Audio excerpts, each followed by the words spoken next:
Il est des voyages qui marquent une vie. Des chemins qui gravent en nous des souvenirs indélébiles. Dans cette quête des merveilles du monde, nos guides sont vos compagnons de route, vos éclaireurs des terres inconnues. Entrez dans leur univers à travers cette série qui leur rend hommage. Allez les sportifs, c'est parti! Épisode 6, cap sur le Népal avec Kripa. Namaste, je m'appelle Kripa Kumar Groom, j'habite à Pokhara. J'ai travaillé avec Alivet Trekking depuis 2012.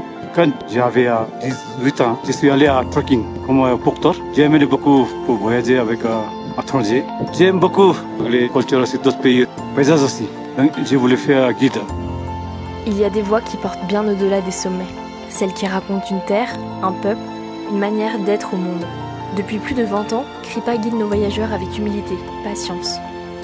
Au fil des sentiers de l'Himalaya, il transmet bien plus qu'un itinéraire. Ambassadeur de son pays, il partage un monde, le sien, fait de traditions, de sourires et de silence suspendu, entre ciel et ciel. L'habitant du Népal, c'est presque 30 millions.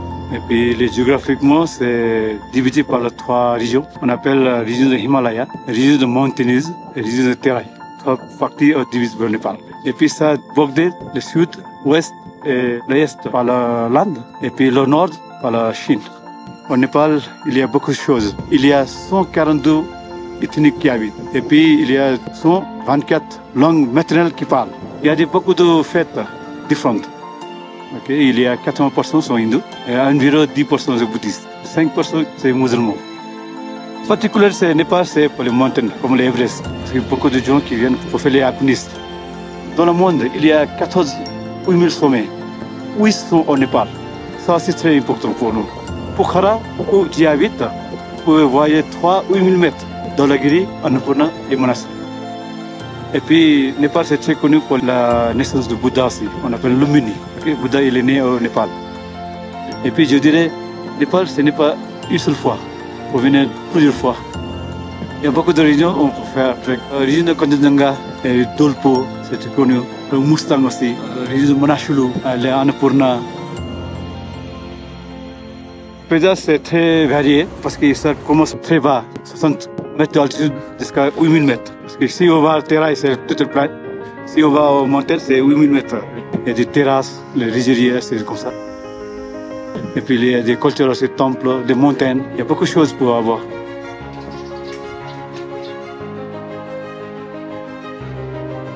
Il y a beaucoup de monuments au Népal. C'est les musées ouverts. Si vous allez à Katmandou, il y a beaucoup de temples, monastères, beaucoup de monuments. Moi, j'aime beaucoup Bodhanath. C'est pour les bons guides, il faut savoir toutes les cultures. Okay? Et il faut savoir pour les sécurités, pour les clients, et puis savoir les pays aussi, pour donner les informations.